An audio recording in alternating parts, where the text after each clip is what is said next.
Pledge of Allegiance. Pledge allegiance to the flag of the United States of America, and to the republic for which it stands, one nation, under God, indivisible, with liberty and justice for all. At this time, before we get started with our regular agenda and presentations, we always open up our meeting for public comment for anything that's not on the agenda tonight. So if anyone has public comment regarding anything not posted on the agenda, now is your opportunity to step forward. Seeing no public comment, we will close public comment and we will move right into our very first presentation. And tonight we have a very exciting first presentation, and that is the swearing in of our new council member, Tony Commendatore. So Tony, I'm going to ask you if you wouldn't mind joining Judy Price at the podium, and I think Judy will take it from there.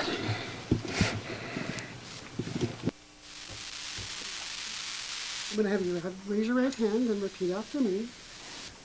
I, Tony Commendatore, do solemnly swear I, Tony Commendatore, do solemnly swear to support and defend to support and defend the Constitution of the United States the Constitution of the United States and the Constitution of the State of California and the Constitution of the State of California against all enemies, foreign and domestic. I bear true faith and allegiance I bear true faith and allegiance to the Constitution of the United States to the Constitution of the United States and the Constitution of the State of California. and the Constitution of the State of California. I take this obligation freely I take this obligation freely without any mental reservation without any mental reservations or purpose of evasion. or Purpose of evasion. purpose of evasion, And I will well and faithfully discharge and will and faithfully the discharge duties upon which the duties upon which I'm about to enter. I'm about to enter. Congratulations. Thanks.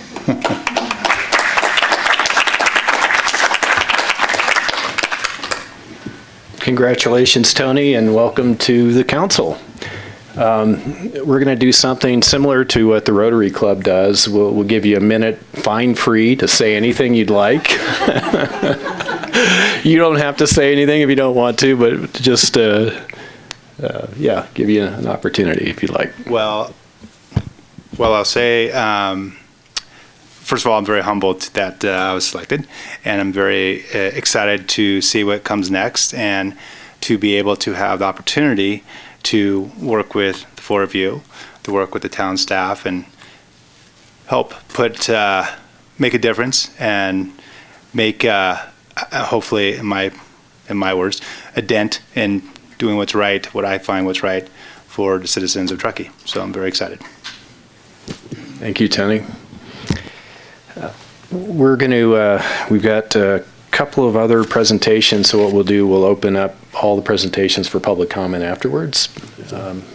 So we'll go on with the next item, which is the selection of vice mayor. With the departure of Vice Mayor Morgan Goodwin, we now have an opportunity to select a new vice mayor. So the first thing I'm going to do is call for nominations. So if anyone has nomination for vice mayor, now is the time. I would like to nominate Councilmember Pallavi to serve out the term of Vice Mayor Goodwin. Okay, are there any other nominations? All right, seeing none, we will close out the nominations and we will proceed with a vote. Should we do a voice vote, or no? There's no need for second, correct? No need for a second. I can. Okay. Councilmember Commendatore, Yes? Councilmember Klostad, Yes. Mayor Turman, Yes. Councilmember Abrams, Yes. and Councilmember Pallavi. Sure, yes. I accept. Thank you. All right. Congratulations, Vice Mayor Pallavi. Yeah.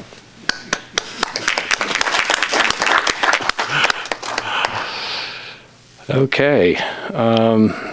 Next up, Drew. Looks like we've got a Geographic Information System. I believe the acronym is GIS, correct? Correct. Okay. So presentation by Drew Jack, our GIS Information Technology Specialist here with the town of Truckee. So looking forward to this. Great. Thank you. Thank you, Mayor. Thank you, Council. We can just call it MAPS too. So that's what I'm going to call it. I'm going to take you through three new maps, through three new mapping applications that are posted on our webpage. One is actually an internal application, a mobile application for the police department personnel.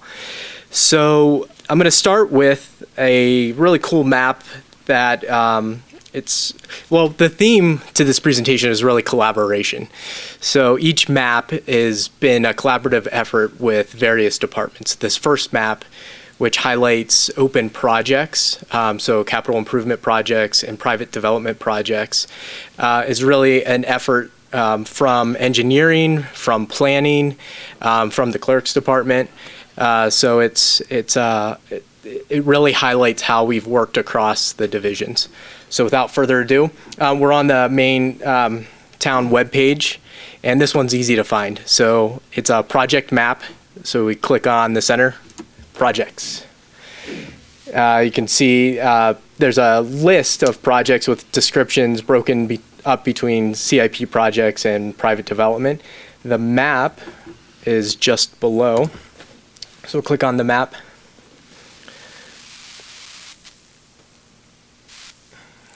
Hoping that everything, yeah, good.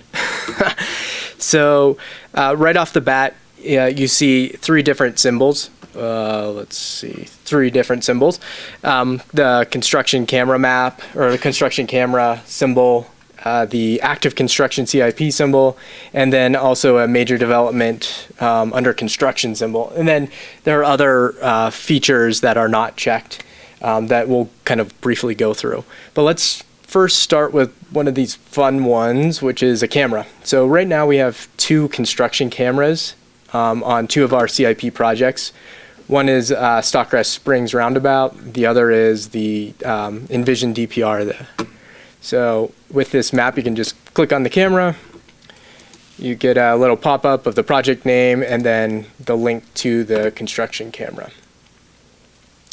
And it shows you kind of the progress of the project and what a great project it is. So Scott's doing a great job. It really does look great out there. So there's two construction cameras right now. Those are both clickable. To get a little more information on those projects, you can zoom in here. We're going to click on the same area. There's a little pop-up. It gives a brief, the name, a brief description, the project manager, the budget, and then links to the webcam again, as well as a link to the project page. So if you need more information on the project, it'll link directly to that project page. And you'll see that this is kind of the theme. A lot of these, as we go down the list, these symbols on the map are kind of clickable, and you can go through and look at other links, get more information on the project. So let's move on to private development. We've got a nice grocery store going in down the road. So I'm going to click on this little symbol, brings up a pop-up, the project name, description. There's a little picture. You can kind of quickly see what that project looks like. And then again, a link to the overall project description. So it's a really easy way to find out what projects are going on in town. Seeing the locations kind of helps people figure out what they're actually looking at. You can also type in an address. So if you're curious about what's going on around you, you can type in an address and it'll zoom in and you'll be able to see all the projects around you. So I'm going to go down. Clicking on the next layer is the future or proposed CIP projects. So these are, projects in the works, not under construction. Click on one real quickly, and this is the Legacy Trail Phase 4 project manager, Jessica Thompson, budget 11 million, and then there's more information. So there's a link to that project. Let's see. This next one, I think, really highlights how busy all divisions are, and in particular, the planning division. So we can turn that on, and those are all the active planning projects. So those are all projects in the planning phase. So Jenna, yeah, close your eyes. It's the kind of works the same way. There's two symbols: major development projects and minor development projects. So let's see, you can just kind of zoom in and whoa, let's click on one. So for example, same thing, little pop-up, name, a description, a picture, and then who the planner assigned to the project is, and then a link to the project for more detailed information. The last little bit of this map is kind of the public works maintenance operations. So we didn't want to leave the streets crew out of it.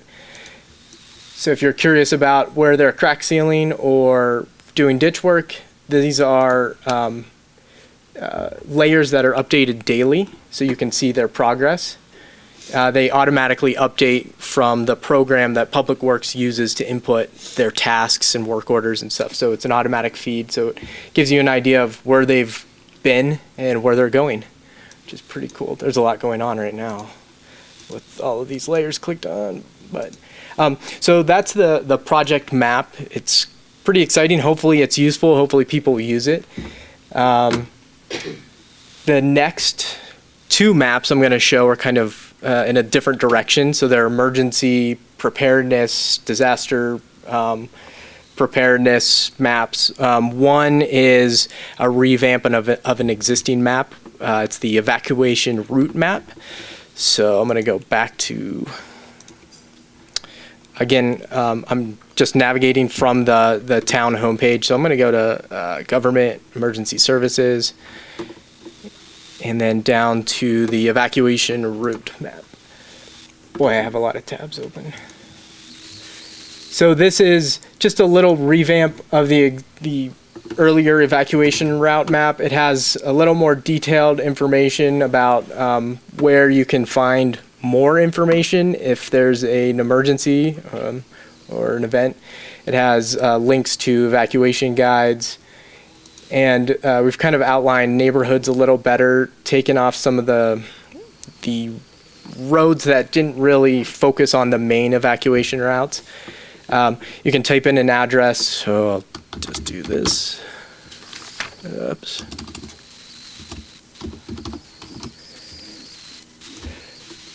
And then as you zoom in, you can kind of see the arrows pop up. So these are suggested evacuation routes depending on where you are in Tahoe Donner. Whereas before we just had a bunch of lines that showed the routes. So this kind of hopefully gives a little more information. This is still a map that should be used to prepare for evacuations, not as a during an event. So it's really just a planning tool. The last app that I want to show you is again, it's a more of a staff level map, and this is something that you can get on your phone or iPad in the field. It's the critical intersections map, so it really shows these intersections where neighborhoods would unload and there might be some traffic bottlenecks. And so it's beneficial to have staff out there directing traffic. So, police officer is out in the field. They have this on their phone. They can quickly go to an intersection, click on one of the icons and see what the intersection's identified with, see the resources needed. So for traffic control at this intersection, 1 officer, 1 non-sworn personnel, 2 barriers, 20 cones are required. So it allows kind of quick action, quick resource deployment, and then you can zoom to that intersection. And the layout is also there. So you can see the traffic arrows, the cone lines, and where the barriers are placed. So this enables someone that's not familiar with that particular intersection to quickly deploy resources to enable traffic flows. It's really simple, and that's the idea. Hopefully it's simple and easy to use by staff. Those are the kind of the highlights. There's one more really cool piece I'd like to show too. Let's see. Well, you know what? I'll save that for another time. Tantalizing. Tantalizing, exactly. So, we're constantly developing these maps, hoping that the public will use them, hoping that we get input from the public to improve them, and hoping that staff will use them to increase efficiencies as well. So if anyone's using them out there, let me know I really would like feedback on how to make these things better. So thanks for allowing me to present. I want to thank Drew, and we're really pleased to have his expertise, but you also have to kind of go back a couple of councils and thank previous councils for some budget decisions and some personnel moves. You also have to thank Kim's department and the IT division in particular for making this GIS kind of start to happen, and also for Public Works for lending us Drew, and also being essentially the instigators of a lot of our GIS stuff. Kind of started in Public Works and a little bit in planning, but from my perspective, being an old mepper with pens and paper, this is just really exciting, and to see these things just emerging one after the other and being available on phones and iPads is pretty cool. And I think you can start to see the utility for everything from safety to planning to policy, et cetera. So anyway, we're pretty excited about it. Thank you, Drew. Thanks, Steph, and thanks everyone who led to this point. Fantastic technology and certainly a great tool. Going to open this up maybe first to any council clarifying questions, and then, go ahead, Dave. Thanks, Drew. It's really cool, and I have played around a little bit with it, and you continue to show us new tools, so that's pretty awesome too. I have two quick questions. One is, like in that last slide that you just showed us, what scenario is being assumed on that, for example? It was just, I was like, oh, you zoomed in on, I don't know what that was, Alder Creek in 89 or something. Was that like turning people back to 80 basically, like keeping them out of Tahoe Donner? Yeah, exactly. Okay. That's exactly right. So the main egress points. Oh, thanks, Jeff. Yeah. All routes lead to 80. All routes lead to 80. So that was going to be my second question, which is, could we have like a phase 2 plan, for example, like last winter, that when 80 was not, was all routes leading to 80 would have been a bad idea. Yeah, I can cover that a little bit. So one, the philosophy behind these is to continue to get traffic to flow as smoothly as possible. So recognizing that this would be a catastrophic event like a wildfire, it's likely not going to be a Truckee police officer. It might be a Truckee Public Works. And the idea is with our staff that we could develop something we could quickly print, hand off to a Reno officer, hand off to a county officer, CHP, and they could understand in that choke point how to keep traffic flowing at a reasonable rate, or at least as reasonable as we can get it. So that's really where that's serving us, is it provides a go-to for any mutual aid support that arrives in the area in the event of a catastrophe.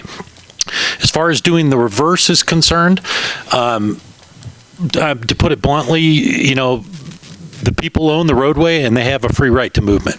So last year, what we experienced on the Sunday after New Year's was a strategic decision on my part that involved actually declaring somewhat of a public emergency, with the fact that people were gridlocked on our streets and were unable to stay in that position overnight. But doing that just because of snow traffic or gridlock or heavy holiday traffic inhibits the free movement of people on our public streets, which is not something I want to engage in.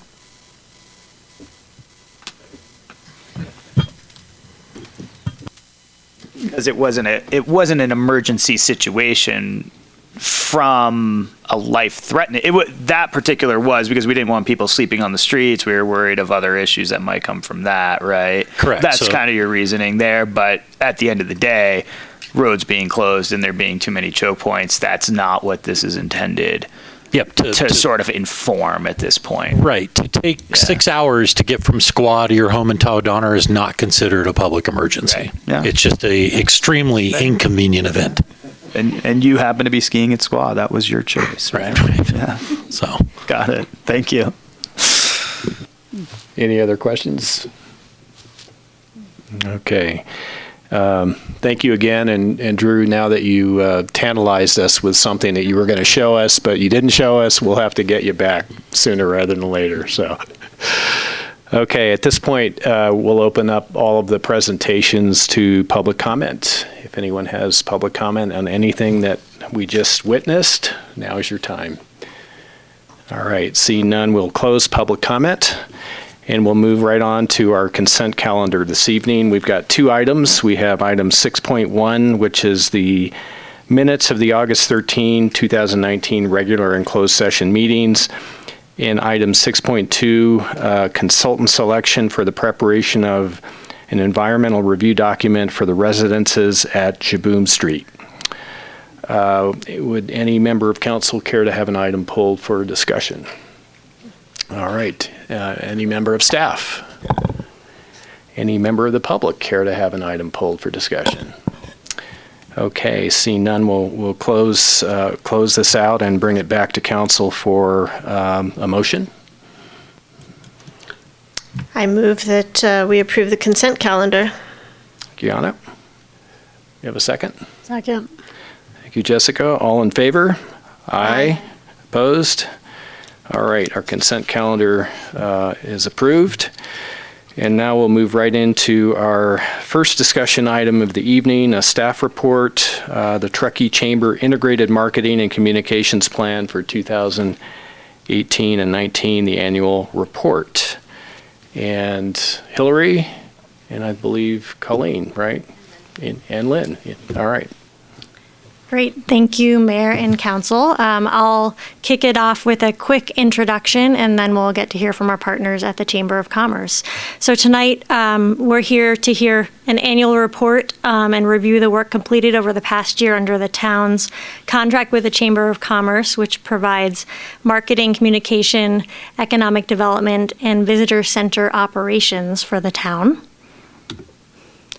Just a quick background reminder on this contract. This is a 4-year contract we have with the Chamber and includes operation of the California Welcome Center at the depot downtown, economic programs which are intended to help recruit with recruitment, retention, and expansion of business in Truckee.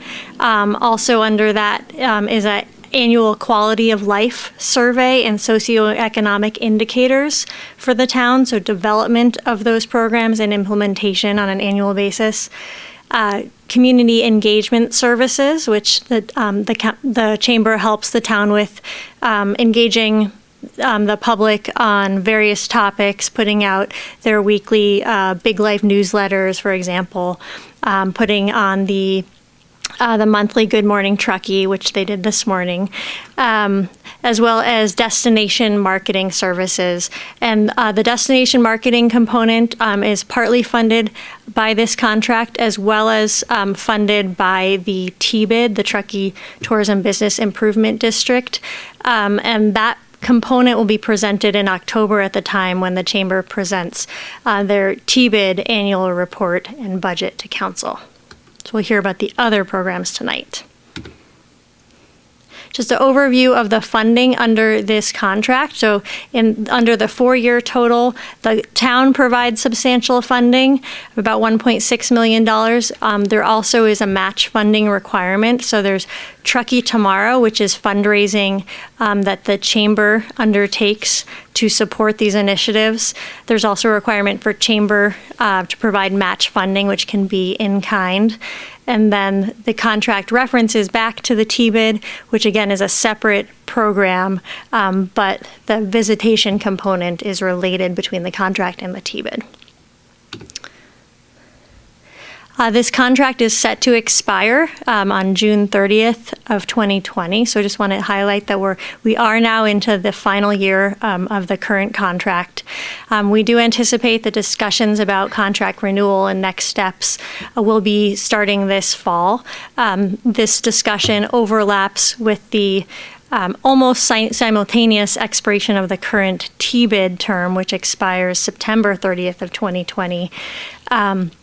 And also, the T-bid discussion overlaps with the TOT Increase Advisory Committee scope of work that Council directed staff to undertake. So we're sort of juggling these three different components that all relate to one another. And what we're waiting on at this point is sort of have the T-bid discussion shake out a little bit so we have a little bit more clarity on where that's going before we dig into the details on the next steps and renewal of this contract. But we anticipate that coming down the pipe soon, so be ready for that. And our recommendations tonight are to receive a presentation from the Truckee Chamber regarding the 2018 and 2019 work that they've completed, and to accept the contract annual report from the Chamber. So with that, I'd like to turn it over to Lynn Saunders, the President and CEO of the Chamber, who's going to kick off their presentation. Thank you, Hillary. A very good synopsis of what we are going to do tonight. Thank you for the opportunity to present on the IMC report that was in your packet. I'm going to also do a very super quick walkthrough of how we got here, be a little review for those of you that heard this in March, and a good foundation for a new council member commendatory. Welcome. So the Chamber and the town have been partners for many, many years, over 20 years. In 1998, when the town took ownership of the depot, we entered into our first contract to run a visitor center in the depot for the town and also to do tourism marketing. That contract was renewed many times over a 17-year period. And in 2014, council members Joan Jones and Alicia Barr wanted to take a deeper dive into understanding the marketing programs that were currently underway. We had several meetings that we did that in, and at the end of the day, they chose to stay the course, do a 2-year contract, because on the horizon, there were two very significant events, and that was the potential forming of a T-bid and the desire by many in the community to have a brand and undertake a place-based marketing campaign. So in 2014, the town created an economic development incentive program, and the Chamber received a grant to explore the formation of a T-bid and also a grant for Truckee Tomorrow, place-based marketing and brand. And this really began our public-private partnership, as Hillary alluded to. That was a $75,000 grant, and it had a matching dollar obligation, which we raised and more. And this really started our way on doing a new marketing campaign, a new approach to create a Truckee brand, vision, and integrated communication strategy. So in 15-16, there were some very exciting large deliverables. The T-bid did form. We created a brand, Base Camp for a Big Life, and created a very robust and much different website, Truckee.com, that integrated an economic message with the tourism message. Prior to that, it was strictly a tourism website. In 2016, with a contract on the horizon, contract renewal on the horizon, the marketing subcommittee got back together, same players. At that time, one of the council goals was to focus more on economic development. Through a series of several meetings, very interactive, very collaborative process, the IMCP was developed from those conversations, and that is what we are undertaking today. It really was a whole new approach and a whole new collaboration because prior to that, as I said, it was simply tourism marketing and much, much simpler. The IMCP goals, primarily 3 buckets: visitation, ensure the tourism economic engine remains strong, supplementing the new T-bids budget, operate the Welcome Center. Under economic, we had, as Hillary said, quality of life surveys, socioeconomic indicators, and the public-private partnership Truckee Tomorrow, which really was not clearly defined at that point. And then community, the continuation of the brand and place-based marketing. So I'm going to turn it over to Colleen. She's going to go through a few of these components, and then I'll come back and do a few and wrap up. Hi there. Keeping it brief, the details are in the written report. We affectionately call the program our trilogy of economic development. Again, as Lynn mentioned, we didn't quite know what Business Speaks was going to develop, but we were very clear about quality of life and socioeconomic because those projects were born out of place-based marketing phase 1. We heard from the community their concern about quality of life, so we decided to measure that in sentiment surveys and then in actual metrics. Just a little backstory for everybody. All right, so the quality of life survey series, we are in just completed year 2. And we did a little bit of a different take. I know we had great expectations when you start a project, but you do need to adapt and be flexible. Technology changes, situations change. So we decided to add in a doing business in Truckee survey. And again, these are just the highlights. All of the details are in the report. Found it interesting to observe that the flash vote survey, which it polls all citizens, it's a broad spectrum of citizens, not just business owners, came in 46% would recommend to do business in Truckee. Although the business owners audience, which was a strict survey just to that group, was 50%. So not too much of a difference, just very interesting. So 1 in every 2 business owners were more or less a thumbs up out of a scale of 0 to 10. Does that make sense? So 7, 8, 9, 10 are like, yeah, good place to do business. And there are a lot of comments and deep diving that are in the report. Working in Truckee, this is a low number that continues to show itself, a low perception that there are a lot of professional jobs in Truckee. And the Truckee Jobs Collective, we'll talk about that later, is addressing that. Living in Truckee is a really tricky one. This is the question, would you recommend living in Truckee to a colleague or friend on a scale of 0 to 10? It's called the Net Promoter Score question. It predicts future behavior. Without getting into the details. But interesting to note, a slight decline there. We would want to keep our eye on that. Why did it drop to 52%? And that is locals, and you can filter the survey by residency. So very important to know that. Playing in Truckee, we put in a few new questions this year. There are always the obvious ones. 90% of them want to live here for the recreation. We don't always need to ask that again. But a few things came to the surface. This covered pavilion is a massive project, and we just wanted to test the waters of that. And 71% said there was a moderate to huge need for a covered pavilion. That was somewhat related, in my opinion, to the lack of an indoor recreational facility that keeps coming up in the surveys, even though we have a beautiful community center. So. Another thing that came up with Chief Leftwich and Paco and Allison with the Trails Foundation is this concept of biking and trucking. How safe do people feel? And so we wanted to measure that. And it was interesting to see that of those who do bike, 42% feel somewhat safe and 17% do not feel safe. And although we haven't had a serious incident, 1 is too many. So it was a good conversation, and now we have a metric against that.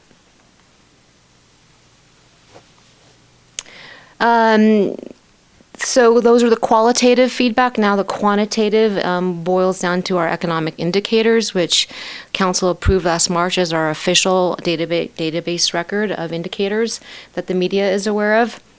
You'll also see on this page we do shout out the community issue brief. That's an extremely important baseline as well, more for social services.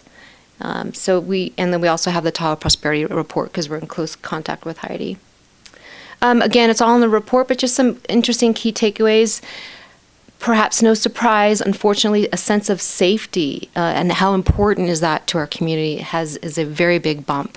So not surprised nationally, internationally, where we're at with that. So being attuned to that in our community, a sense of safety. Fire and EMS calls, as we reported last year, continue to trend upwards. They just keep going up. Emergency medical service calls. And that median home listing price bumped up again to $829. We take that a one-time snapshot in July, and we'll remeasure that in every July. Of course, that fluctuates. These are just some of the metrics. There are plenty more, and a lot of insights from those. Next steps are to remeasure the homes and affordability section. We did that in December of last year, so you want to do a year over year and work closely with Shauna on that. Mountain Housing Council, and then finally the completion of an annual report, something that's easier to digest than a spreadsheet. The Truckee Core Values Fund is a really big success in this contract, in my opinion. It's super clean and clear based on our core values. Healthy lifestyle, family-friendly, natural beauty, community-minded, arts, culture, and history. So this grant program supports all of those events that align strongly with one or multiple core values.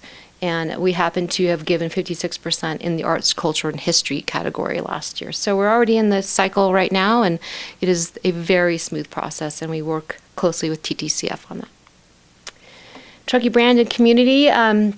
So the cultural district is going strong. Last year, at the last report, we built a brand identity and we had marketing plans, and we've kind of moved through all those things. Now we're into really curating a 2-month event, like Reno's Art Town, if you will.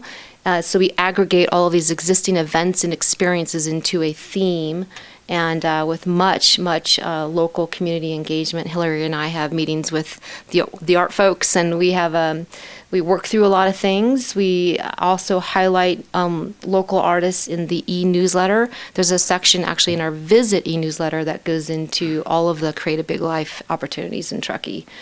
So a lot of shout out to the Fall into Art this year, the flagpole banners, lots of advertising. And then, of course, on the newer website, 3 years going into it, it may surprise you to know that quite a few locals are on the site, upwards of 5,500. Sessions means number of times a person looked at a website. And we're continuously to promote that, things that make us a unique, authentic mountain town, such as the Tiny Porch series, or that bridge, that amazing public art piece from the Oakland Bridge. And then jobs, living and working the dream in Truckee. It's a big part of our responsibility is to make sure people are aware of all of the opportunities in Truckee and to join the clan.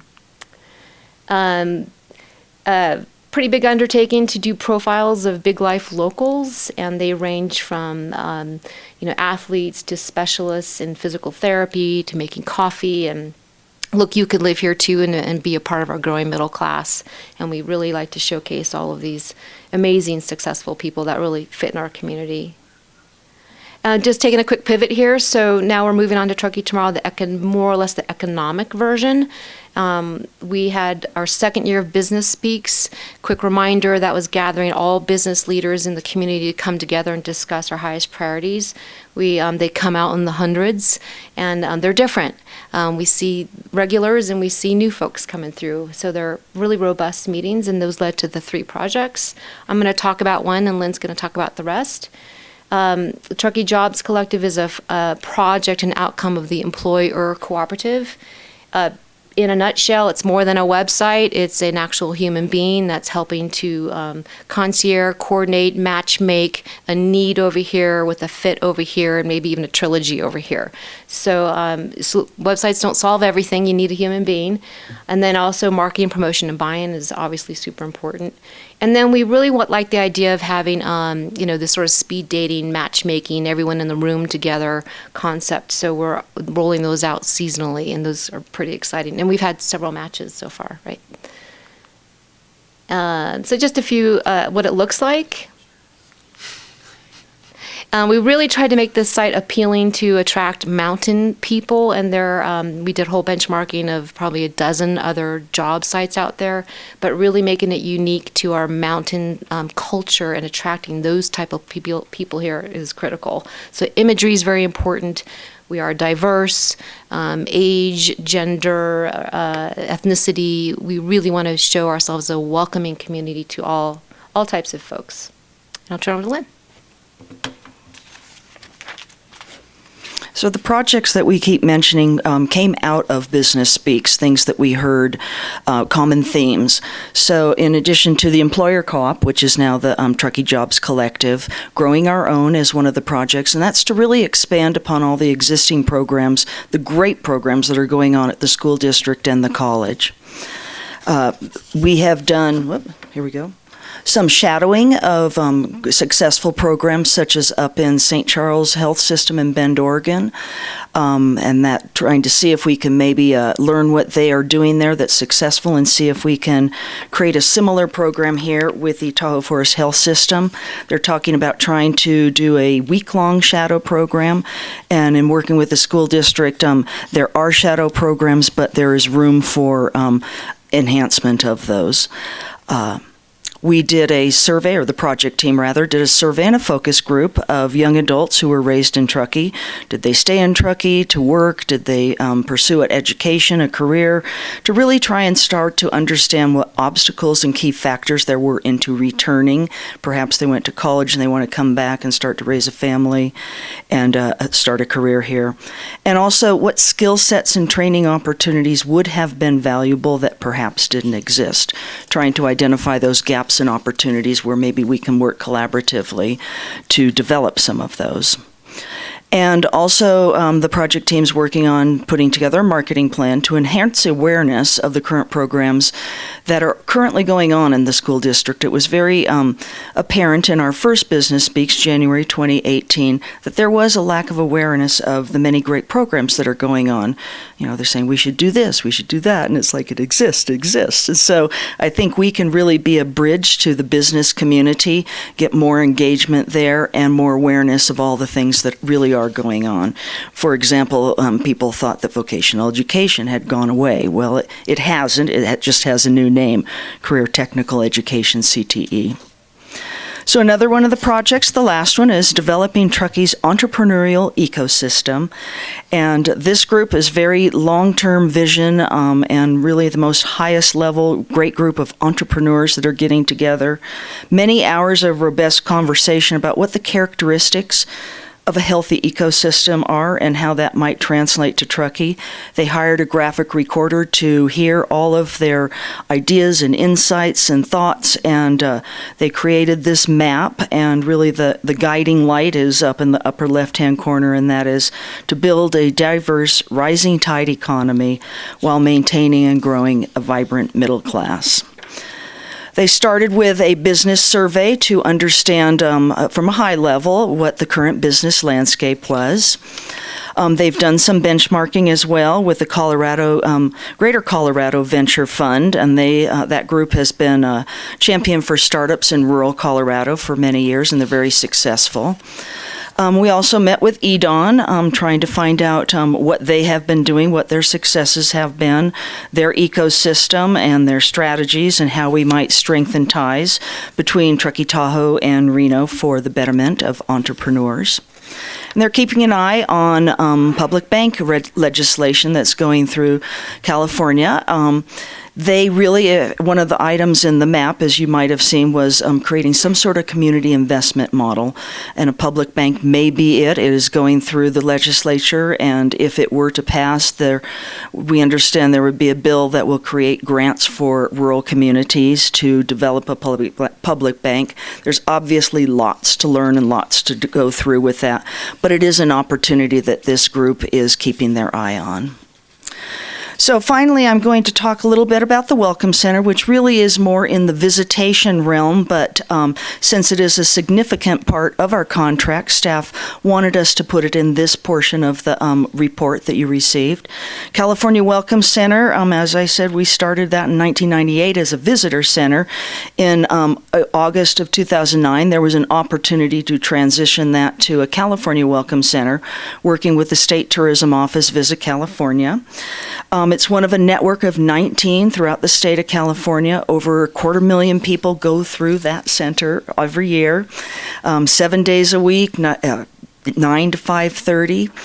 And staff really does an amazing job working with all of the different transportation opportunities that are here, patching things together to get people, whether they're stranded, their car went in a snowbank or whatever, get them to where they need to be. And I would say that one-on-one contact at the Welcome Center is probably the most valuable thing about that. You know, people can get information on their phones, so maps and brochures maybe aren't as important, but that one-on-one, I need help, how do I get there? What do I do? And they really do an amazing job. And visitors come from all over the world. I think it's kind of surprising when you see, they're coming from Scotland, Denmark, Germany, Switzerland, New Zealand, France, West Africa, you name it. They're coming and they stop into that welcome center and they get information that really helps them. Some of the things that they've said is excellent help, great people, very nice, helpful on Amtrak information, excellent center, majestic scenery, love the country, cute town, lovely, helpful people, great Christmas trip.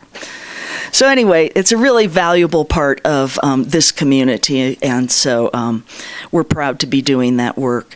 So as Hillary said, the Visit Truckee visitation dollars are leveraged with TBID collections, and for the common goal of tourism marketing, you will hear that presentation in October when we present that portion of the IMCP as well as the TBID annual report. And I'll end with that. Thank you, Lynn. Thank you, Colleen. There are a few things going on, so it seems. Yep. Amazing amount of work. So thank you for that. Going to open it up for any follow-up questions, clarifying questions from council.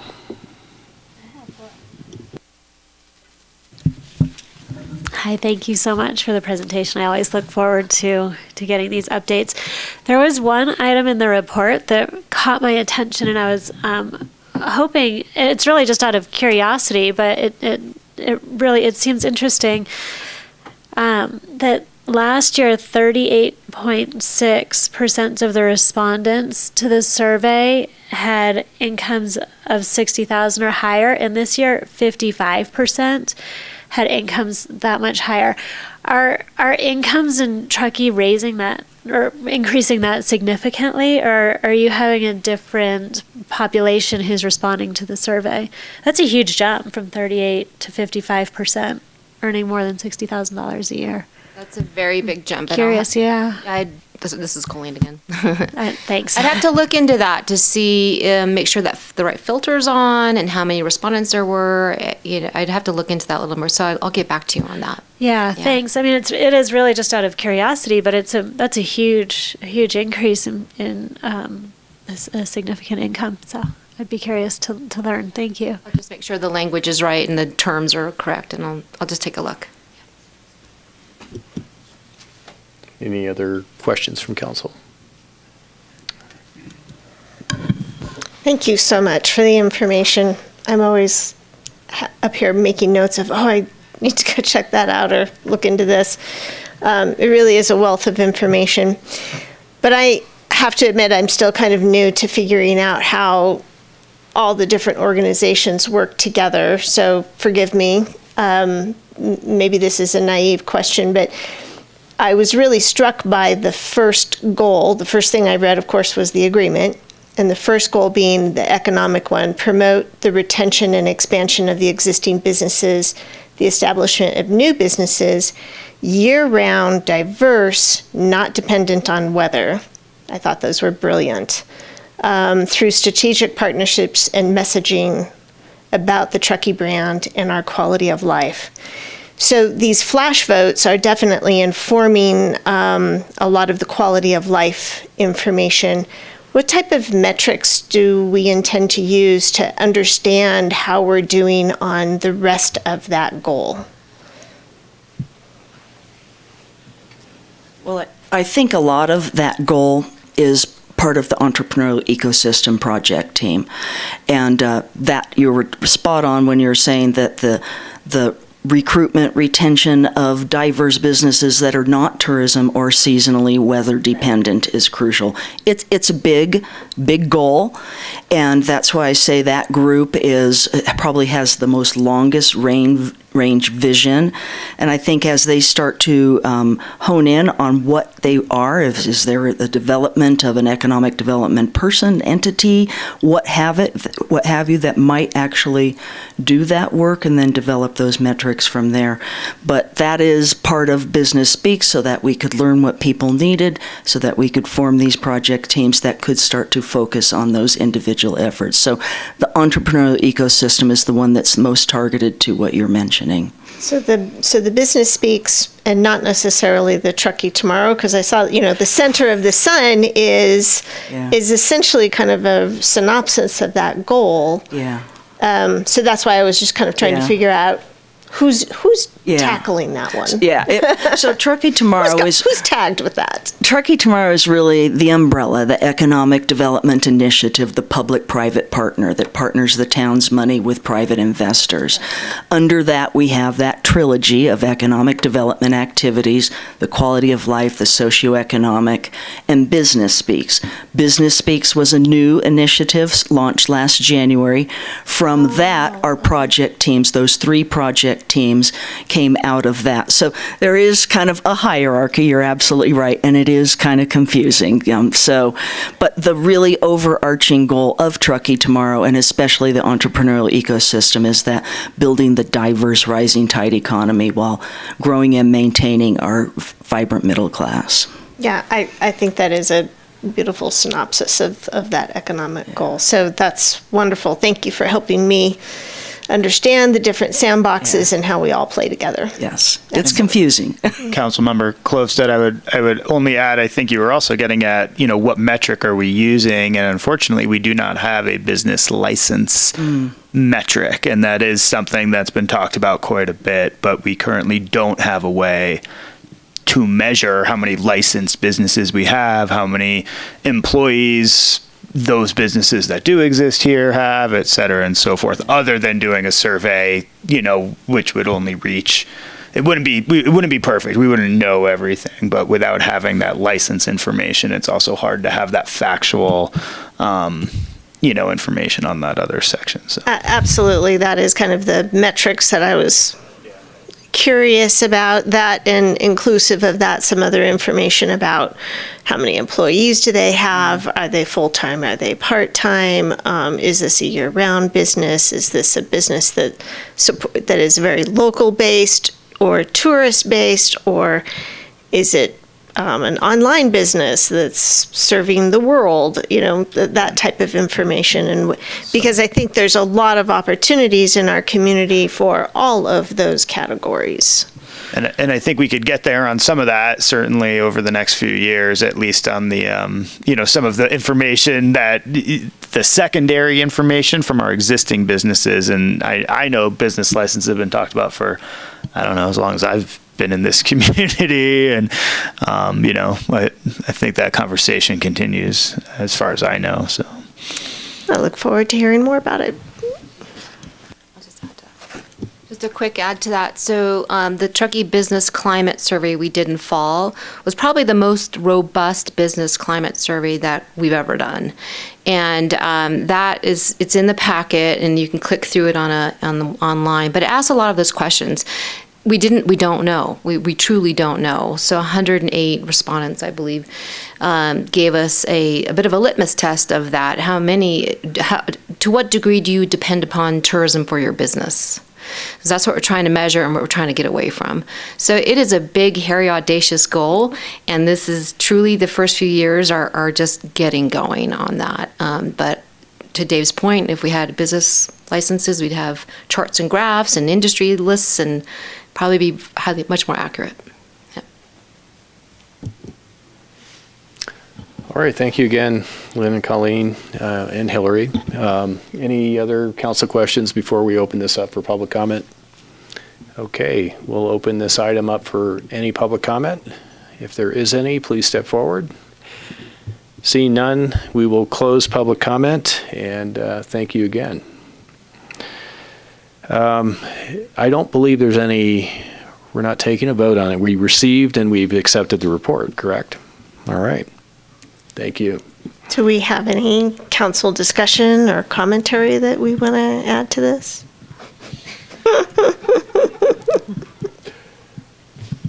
Anybody other than me, maybe I should say? What do you want to hear from me again? I would only add First of all, I think a lot of the Business Speak stuff, I attended a lot of it. I've attended some of the entrepreneurial ecosystem work. I've been sort of in and out of things as they've evolved over the past few years, and also had the pleasure of working with Colleen back in 2014-15 when she was really just getting all of this going. And I remember saying to you very clearly when I moved over here back from the lake, and I was like, wow, what's going on around here? We don't even have a logo to use, for Truckee. And so, really the past 4 or 5 years have, it's come a long way.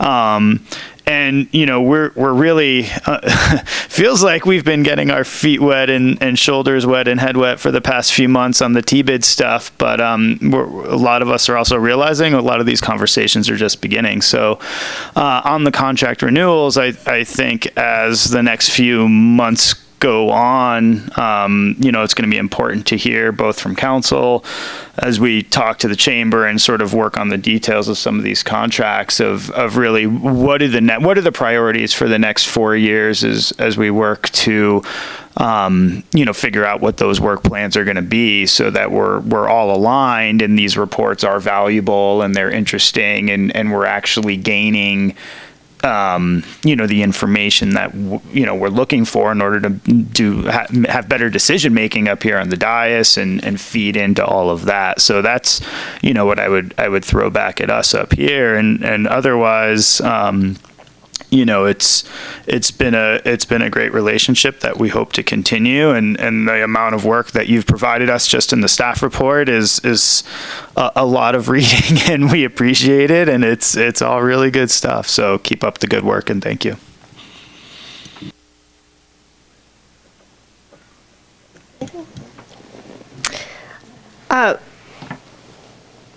So I also really enjoyed the reading. I think last year when I read this as a candidate, it had very different perspective from being up here. And so this time it says, we encourage council members and staff to read the comments. And so I did. And there was some very interesting commentary. If you have any other insights on this, I welcome you to make those. But I saw basically 3 categories. The one category was stuff that none of us can do anything about, right? Why are gas prices so high? I'd like to know that too, but I don't. Why don't we stop large, high-end homes being built? Well, we can't. But then there were things that do fall into the town category that I felt were very interesting and very informative for us and staff, and things like striping year-round, which I thought was an interesting concept, and that we should consider a moratorium on building, and that there's some speed limit changes that should make, right? There's some really specific things in here that I think it would be interesting to find ways to get a better understanding of what the community is, their pain point is around some of these, because most of them were, and it's either Truckee's great or I hate this, this, this, and this, right? It was one or the other type of commentary. The bike, there were a lot of comments about bike safety, and I think that was reflected in your presentation as well. But then the third category, I think they were really speaking to the chamber and T-bid, and unfortunately, a lot of that was enough already. We have too many people here worried about traffic congestion and lines at the grocery store and not able to walk their dog and that type of stuff. So I think we all have something to glean from this information. And probably I think the most shocking one to me was to see the increase in price of homes. And that was very informative.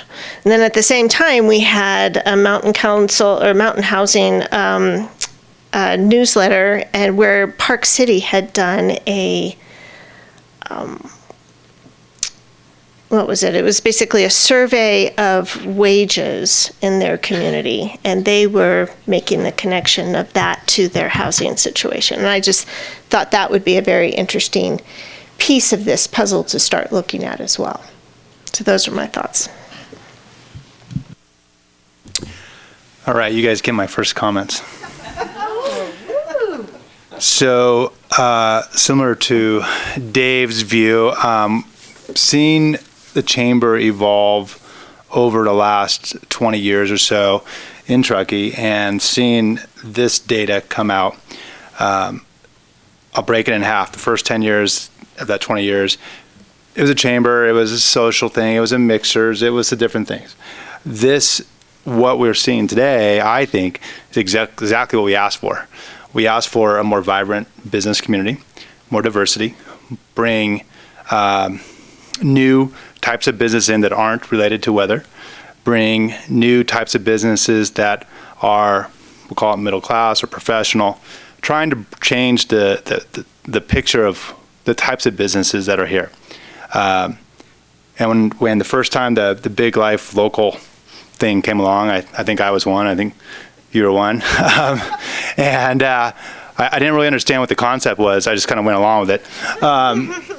But I see it now, these years later, and I think we're getting what we're asking, how we asked for in a sense. And I think to have a diverse community, business community needs to be diverse, and it needs to not rely on the weather, the few industries that have always kind of led this town. So I find that what the chamber has really done over the last 4, 5, 6 years has really met, in a sense, a goal of a business person, a goal of what we were trying to do as a community. And is it perfect? No. Does new things happen when you bring new stuff in, or bigger stuff? Yes, we get more traffic, we get all the things. The issues we're having are growth issues. And we have to figure out how to handle this better. But I think the chamber is such an important part of this community. And it really is a highly participated, I don't know if I say this correctly, the number of businesses that participate in this chamber in our side of our community is really high compared to other chambers in other communities where it's very small. So I think it's been a very, very good thing, and I think we're going in the right direction. And sure, some tweaks along the way, but thank you guys for everything you have done, and looking forward to the continued reports.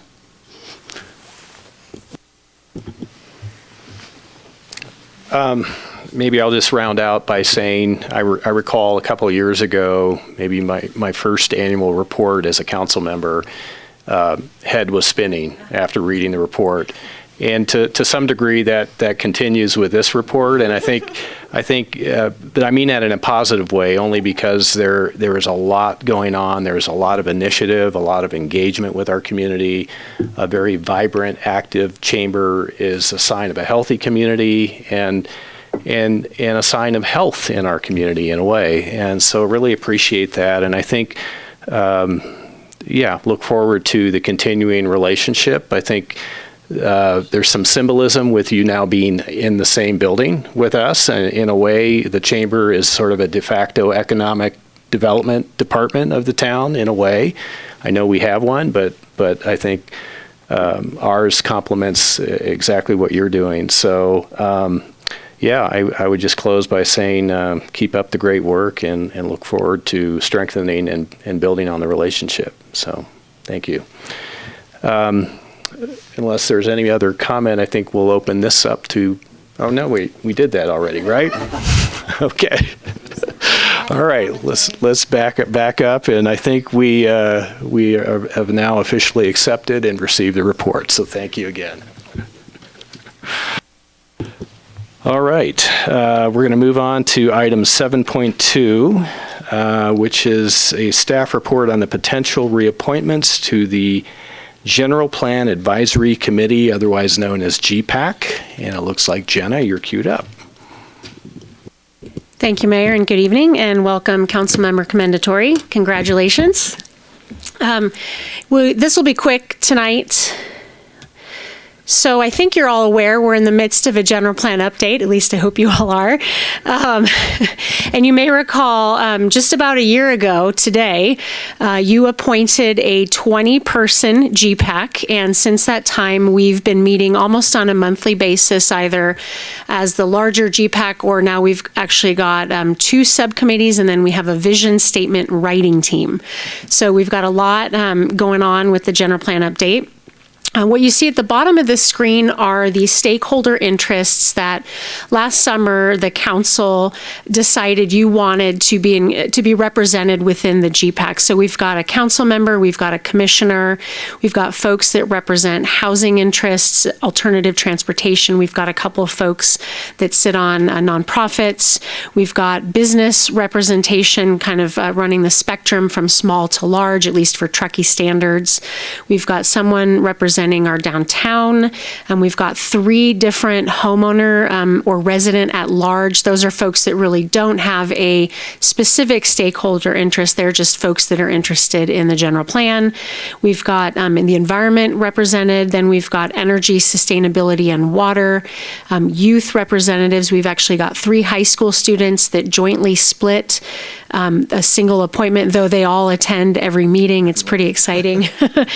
We've got the Latino population represented, and then we've also got a builder developer representative as well. So certainly a big group of folks. They've been really engaged. And what we're talking about tonight are 2 folks that have actually recently resigned their positions from the GPAC. So we now have a decision before you. Tonight is what you would like to do with those vacancies. Do you want to backfill them or just leave them open, recognizing that we do have a very large group? And even though everyone has an appointed stakeholder interest, what I will say is that from what we've seen so far, no one has a very strong agenda. They recognize that even though they may be representing a certain point, that the issues that we're talking about really go beyond just a specific stakeholder interest. So that is an option as well for you for your consideration this evening. So what you see here are all of the folks that have been appointed in each of those stakeholder interests. What you don't see in the top 2 tables are the fact that Mayor Tierman is our primary representative and then Councilmember Klovstad is our alternate. I did make a mistake in the staff report. I did not realize that you had been appointed as the alternate. And then what that really means is that there's also an error in my staff report that we, since the time you were appointed, we technically have had 2 vacancies within the sustainability category, though arguably, Anna, you've been representing that point really from day one, and I think we've all recognized that. And then what you see also here is we've got the vacancy in the builder developer category. So again, these are a little different than what you saw in the staff report, so my apologies. You've got a couple options before you. First is if you would like to retain that 20-member GPAC, that would mean appointing 2 sustainability representatives and 1 builder developer rep, again, going back to the original 20 that you had identified here last fall. If you don't want to do that and you want to slightly shrink the committee, you could just appoint a single sustainability representative and a single builder developer rep. And then certainly there are alternatives outside of this. You could leave both of these permanently vacant. We did discuss last year at this time that we recognized there would be some attrition within such a large group and that was a strong possibility and that it would be possible to just simply not backfill and allow the committee to shrink. That's certainly an option. And then I think you received a public comment today requesting that the commission actually be enlarged. That's also an option for your discussion tonight. Depending on how you go, and we're asking that you give us some direction tonight that we will bring back to you at a future date. If you want to reappoint or backfill from the original candidate list, you have that option available. What that would mean is that we would reach out to the folks that had previously applied for each of those stakeholder interests, determine 1, if they're still interested, and then 2, if they're eligible. They would need to live in Truckee and be a registered voter. So there are a few criteria that they would need to meet. Certainly, if you feel like that list is now about a year and 3 months outdated, actually it's probably closer to a year and a half outdated by the time we go back, you can request a new candidate list. You could reopen the application process, and then we would go through something similar where we compile all of the applicants. We give them the questionnaire that they filled out last year, and then we would bring that to you at a future meeting. That's all I've got. Thank you, Jenna. Any questions from council? No questions? Okay. This time, I guess, if there are no questions. Actually, I have one. So the applications that we received a year and a half ago, we had over 50, correct? Correct. Something like 53 or whatever. Over 50, yeah. Okay. Very good. There are, I counted 26 individuals who didn't get selected who are still potentially eligible if you take off elections and appointments and things of that sort. Right. Okay. Thank you. All right. So maybe, unless there are any other questions, we'll open it up. Oh. Actually, I do have one question, more of a clarifying question, because I wasn't here when the list of the professionals or whatever the list was with had each kind of type of category. That's what I'm looking for. In it, how was that list created? How are the number of seats created to fill that list? So, looking at kind of like the list. Do you mean how were these categories determined? Yeah, so how did categories selected? So like some have 2 seats, some have 1 seat. Like let's just use nonprofit organization. I assume the number 2 represents 2 seats, and then small business 1, medium business 1, and so on. So I'm just trying to understand how that was created or selected. Sure. It really started at the staff level, and we looked at sort of what are our community's most pressing issues, what are we seeing coming out of our current general plan that may not be very well represented. We did not have a GPAC for the 2025 general plan, so we really tried to look at kind of the broad spectrum of Truckee. We also tried to not have folks that would sit on what we're calling a technical advisory committee. So you don't see any of the special districts here, and you don't see others that may fit better into a technical advisory committee. What we tried to do are get kind of big picture issues that largely correlate to elements within the general plan. So we've got 9 we've got things like land use, community character, economic sustainability, et cetera. So we looked at what's in our current general plan, what seemed to be missing, and what are the most pressing issues. Does this capture every single issue in Truckee? Of course not, and we recognize that. So we really did our best. Then we tried to look at kind of the variety of interests that are out there, recognizing that Truckee has a lot of nonprofits, so we thought it might be beneficial to have more than one. We looked at housing and sustainability. Those seem to be sort of 2 of our most pressing issues. So we have 3 we had 2 sustainability representatives. We had 2 housing representatives. We added a 3rd at-large representative, recognizing that there was benefit in having kind of a diverse interest there.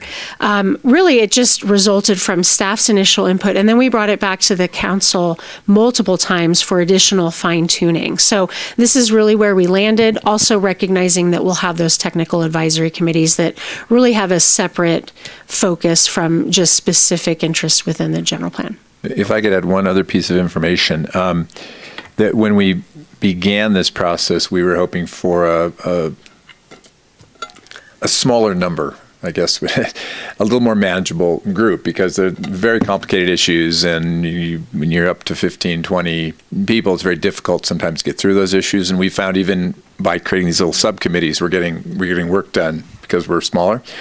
But it did grow, as it often does. But in our ground rules, of which the GPAC has bought into all those ground rules very early on, a couple of things are important that sort of suggests that the number isn't really as critical as having just great people on that group, which I think we do. One is we've asked everyone to sort of be an ambassador for Truckee in general. As Jenna said, rather than, I'm just there to satisfy sustainability interest or housing interests or business interests, we've really said we're really there to look at all the issues holistically and across the issues. And I think we're seeing that. And secondly, we have no voting procedure. So counting numbers is not something where you can't stack the deck one way or the other with 6 of these or 5 of those, because at the end of the day, if we can't agree on something generally as a group, if it's an important enough issue, it's coming back to council to kind of make the call. So the group the bylaws are sort of, or the protocols are sort of designed that we're not in a position of having to worry about, tonight we have 7 people in favor of this and 9 in favor of that, because we don't take votes. Okay, thank you.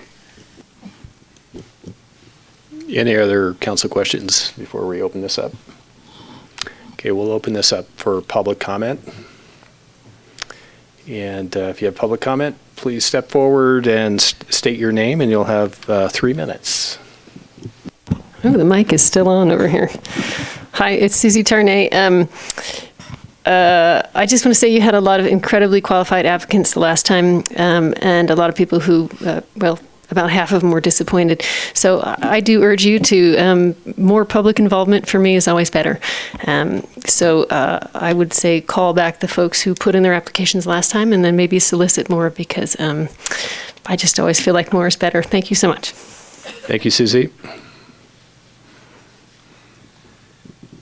Peter Greenberger with the Contractors Association. Good evening, Mayor Tierman, Town Council. Welcome, new Councilman Commendatore. I'd like to encourage the council also to fill those 2 positions, considering that there is broad and nearly universal consensus that our number 1 issue in the town of Truckee is developing more affordable housing, solving that problem. It seems especially important that the developer perspective is included in the group, and I would also encourage the addition of a builder perspective as well. This is a very complicated problem that a lot of work has been done on it in the last 10 years, and progress has been pretty limited. So having the expertise and the perspective of those people in the GPAC seems to be a really important thing. Thank you. Thank you, Peter. Any other public comment? Seeing none, we will close public comment and bring this back to the council for discussion deliberations. Who would like to start? I'll jump in.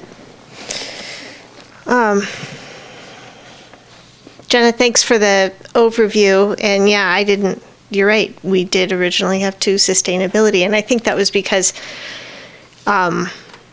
it's such a broad category, right? We have energy and water, and we had several things listed up there. So while I think we could function just fine with a smaller group, I'm not sure that I could provide the significant knowledge and database that we were receiving with Erin on there. And then additionally, Deirdre Henderson wasn't on GPAC, she was in our subcommittee, and I think providing a lot of specialty information there too.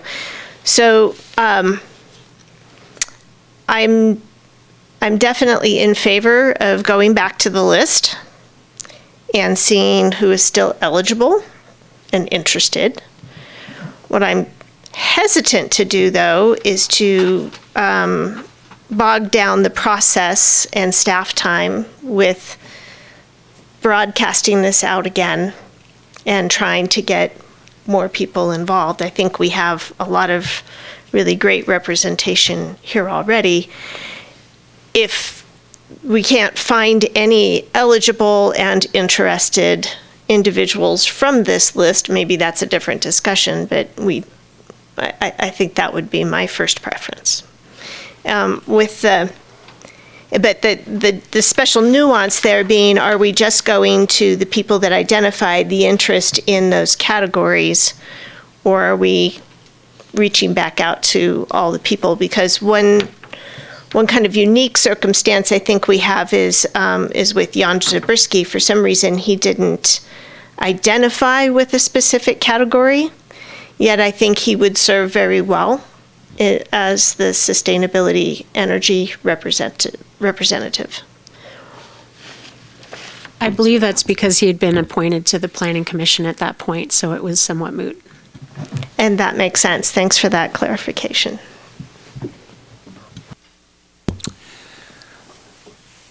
So the reason why I asked that question, as far as representative of the population or the interests of the entire town, is very important to me. So for whatever reason, the group that's there, fine. Those categories I'm fine with that. But I would like to say that I do think we need to fill them and not leave them behind. They're very, very important. I think Peter actually brings up a good point. Policy is great for good people to sit around and come up with their ideas and help develop the new plan. But sometimes having someone in there who has an expertise in certain areas to help guide that. And housing has, obviously, it's one of the biggest issues we all have. It needs to have that representative no matter what, some level, some way. Whether it's two or not, it can be for debate. But I definitely think we need to bring the developer back. Sustainability would be a good one as well. But that needs to be, it's a big, important part of our community.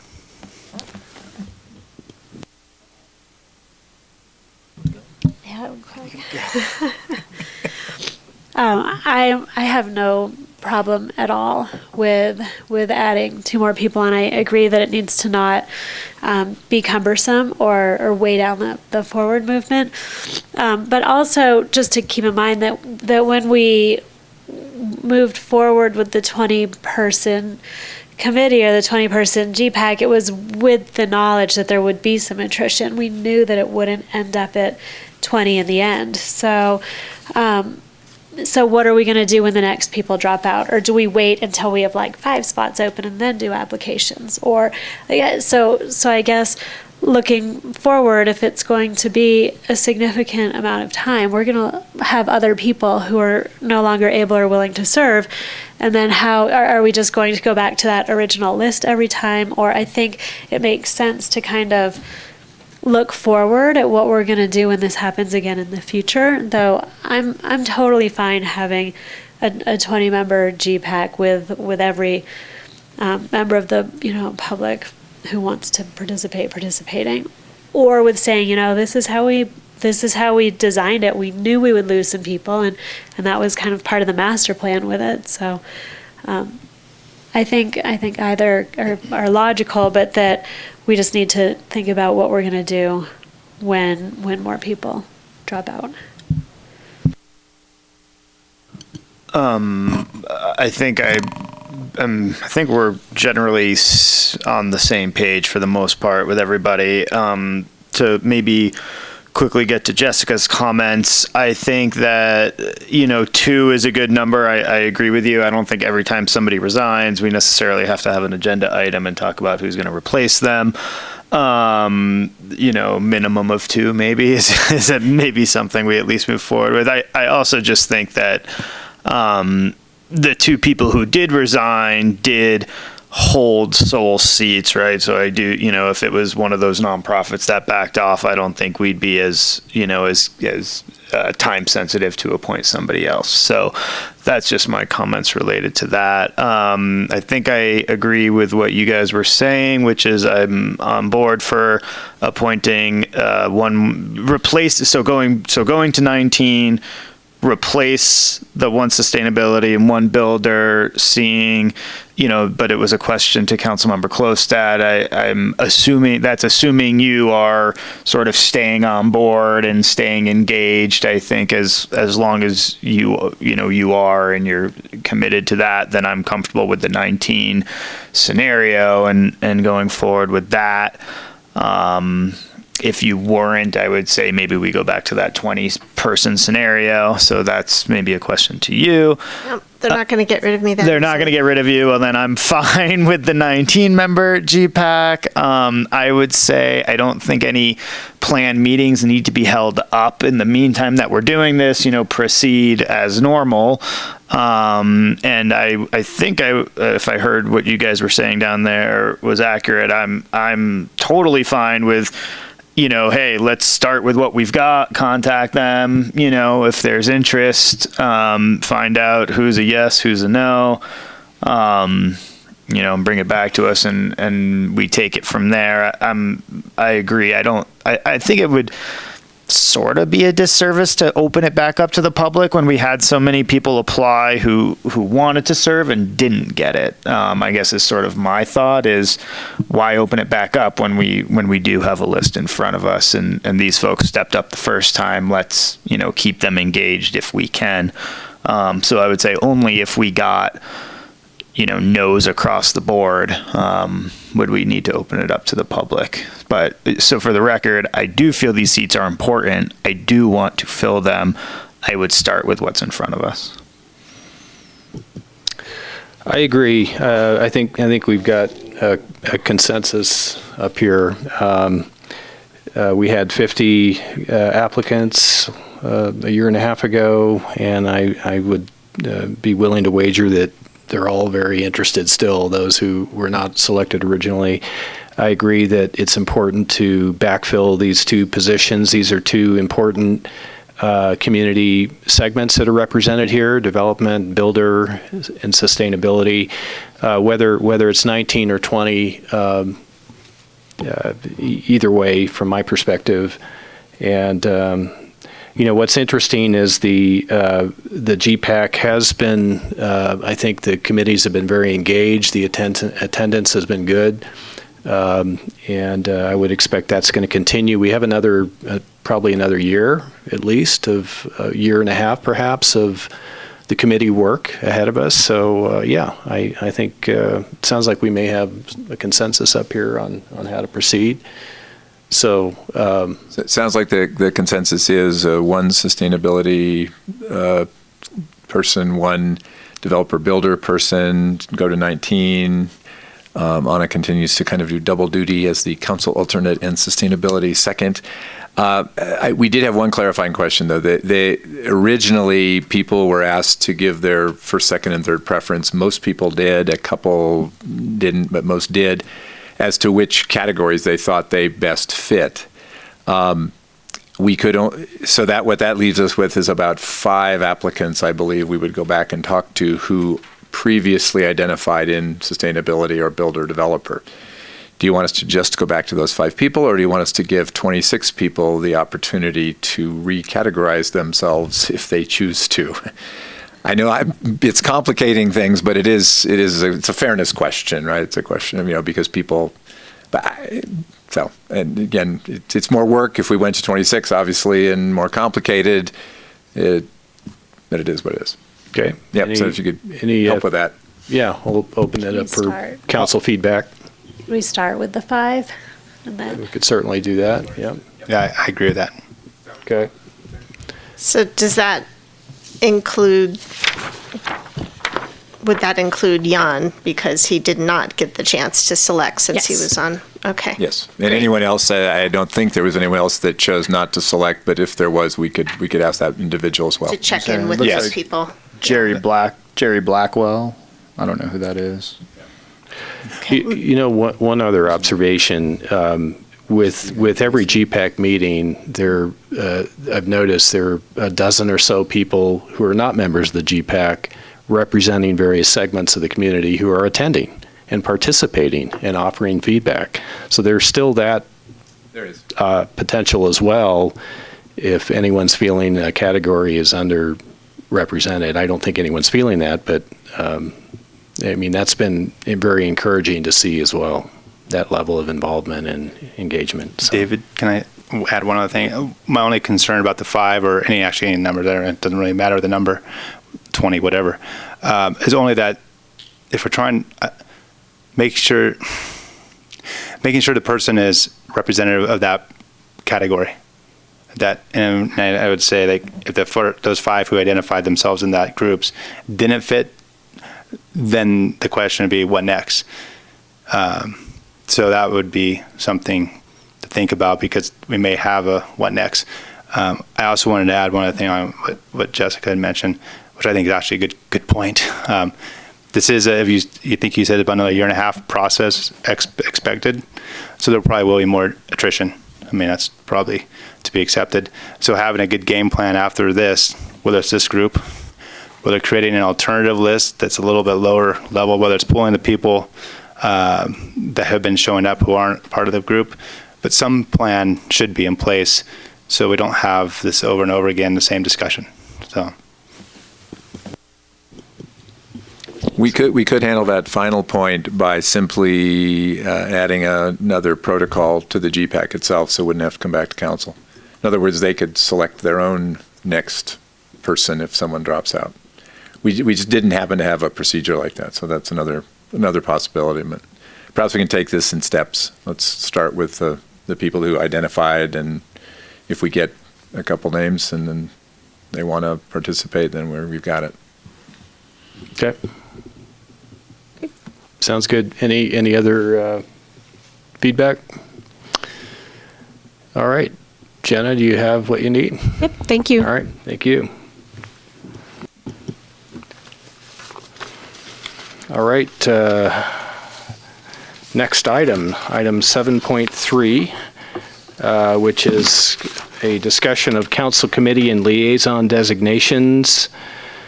And Judy, I think you're going to walk us through this particular item. Yes, thank you, Mayor.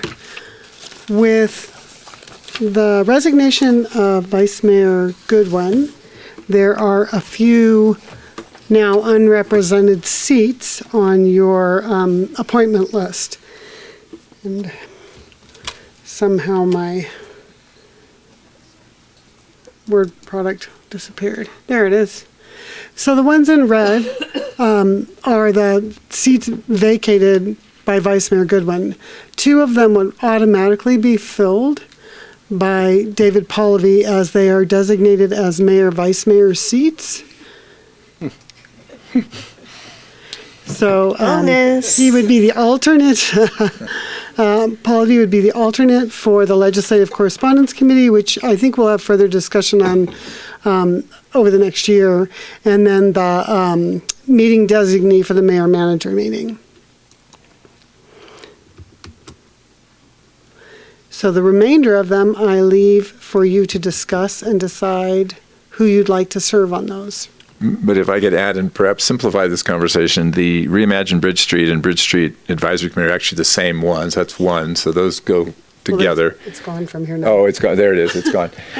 And actually, as we, I think, pointed out in some email exchanges, this is a committee that, while they're not completed, they're going to meet much less frequently now that the conceptual design's been done, probably a few times over the next year or two as the designs get finalized. It isn't actually essential we have a council representative on that committee. You certainly can do so, but it would not be essential. And the Nevada County Economic Resource Council, we actually don't have a seat yet. It is a potential seat. The Supervisor Anderson is trying to get an East County seat and get a Truckee person in there, but has yet to do that. So, and if I be so bold, the Institute for Local Government Beacon Program designee is largely ceremonial. There's not really much to be done there. It's mostly staff work. And then when we all go to the League of Cities conference, if we win an award, like we did this year, we get to accept it. But so actually, it could be pretty simple depending on how you want to handle it. Okay. Is that it? Mm-hmm. All right. Leave it to you. Okay. Any questions? Yeah, I have a question. Excuse me. I'm the designee for the Truckee River Basin Water Group, but I've switched my employment, and I'm no longer able to easily attend meetings during the workday. So I haven't really been able to go to those consistently. I know that we have other town staff who do attend, but I wanted to mention if anyone is interested. It's neat. It's water stuff. So if you're into water, it's complex. But I think it's once a month, and unfortunately, I'm at work instead of able to attend. So I could do that. Just step on up for any other ones you want. Just I'll keep take the saying, I'll Beacon do that. program. That's your job up here tonight. What else is easy? I could do that one for sure. I kind of put little marks next to some of the ones that I thought, well, I don't know. I'm happy to carry the water for my portion, whether the Reimagine Bridge Street or the other Bridge Street Advisory Committee. Mm-hmm. I mean, it sounds like they're kind of slowing a little bit. So, kind of balance my time here. I'm not sure kind of a priority, but that versus actually the one that the Nevada Council Economic Resource Council actually does interest me if it should ever come around. So put me on that for if it ever shows up. I will share that Supervisor Anderson really would like to see Eastern County participation in that organization to push that seat and to push that opportunity. So put me on that one. Okay. So we're losing the Reds here. Can I nominate Councilmember Klofstad for the local government beacon program designee? Will you accept nomination? I think the mayor's going to be at the the mayor, conference this sorry. year, right? Mayor's got so many things next to his name, so they could do it together, though. They could be joint appointees. I'm fine with it. I think it's a once a year thing if we win an award, right? Yeah, we did. And then a couple meetings with Nick or. I'd be happy to co-serve with you or whatever.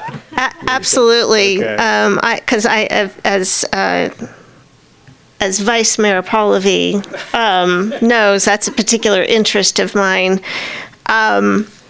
I have been feeling a bit like I'm drinking from the fire hose all year long with all of these. So adding was really not my intention for the evening. So I'm going to throw one out. We haven't been meeting very often, but I know this will crank up, and that's the Transit Center Relocation Feasibility Study Advisory Committee.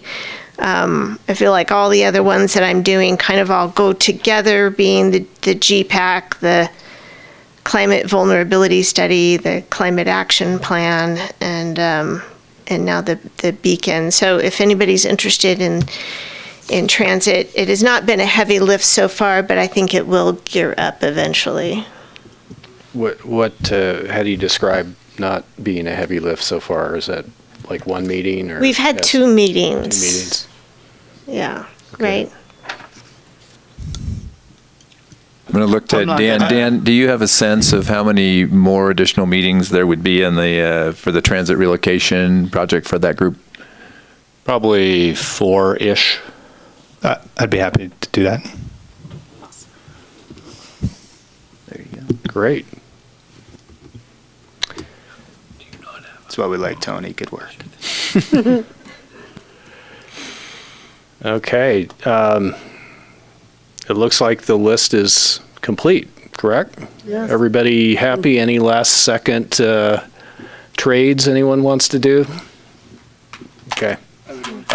Maybe just for the record, we've been having some side emails on the legislative committee stuff. Will you, Andy, maybe give us an update on what we can expect or when we're going to next sort of hear about what we're going to do there? For all of us. Thank you, Vice Mayor Pallavi. In response to questions from both you and Councilmember Klofstad, we have sent the two of you a couple emails explaining that in the past we have had this legislative committee, usually consisting of the mayor and vice mayor, that kind of reflects or develops and expresses the town council's position on legislative matters, on things that might be happening in the legislature. And we have discussed potentially developing some kind of legislative platform, which some other cities and counties do, sort of assembling a list of topics that we think that the town might have an interest in. We can either have that legislative committee sort of work with staff on that, or have the whole council work with staff.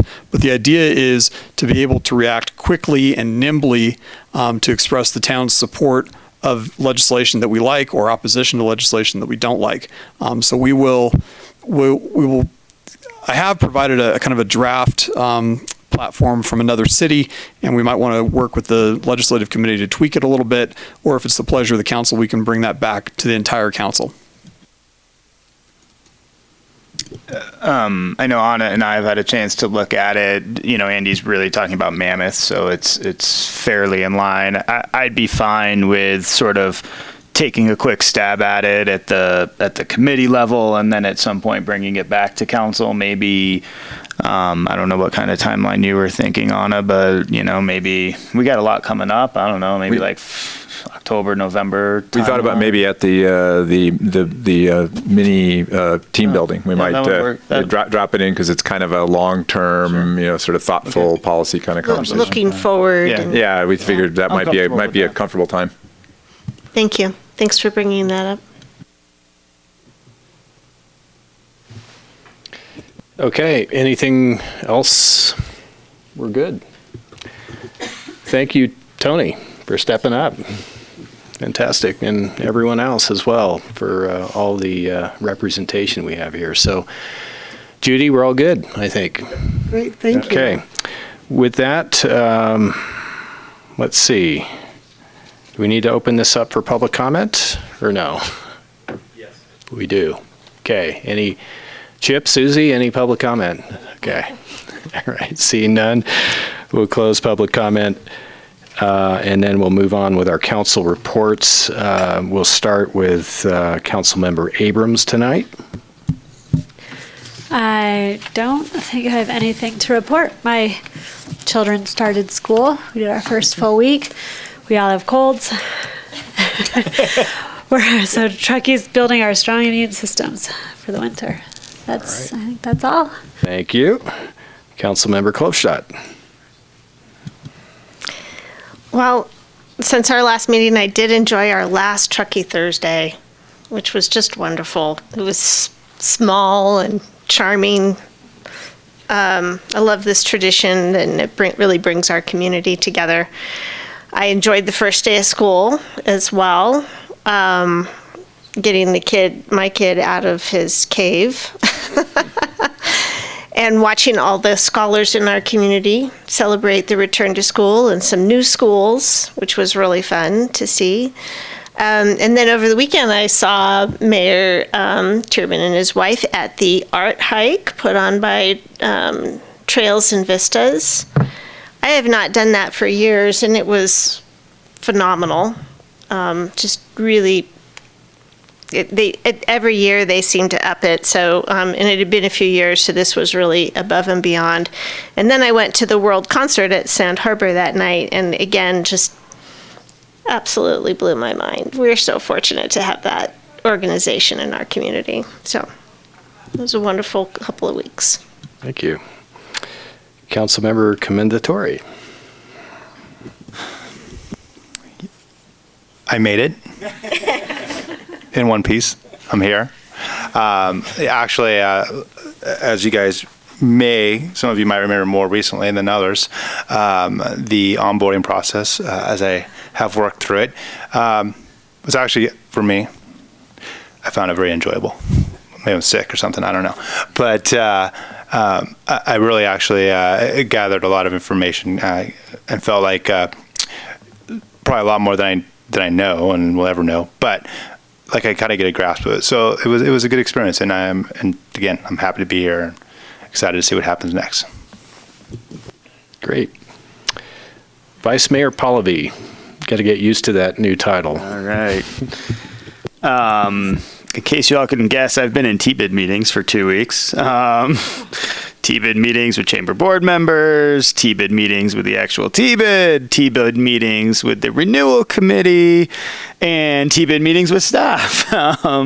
It's pretty much what I spend my time on these days, I feel like. Other than that, that's it. Had a successful Labor Day, kid off to school, all the other great things as well, and enjoying the nice chilly mornings lately. So that's about it for me. Great. Like Anna, I attended Truckee, the last Truckee Thursday, and it was interesting. It seemed like a lot less out-of-towners and a lot more locals were there. So it was a very nice close to the season.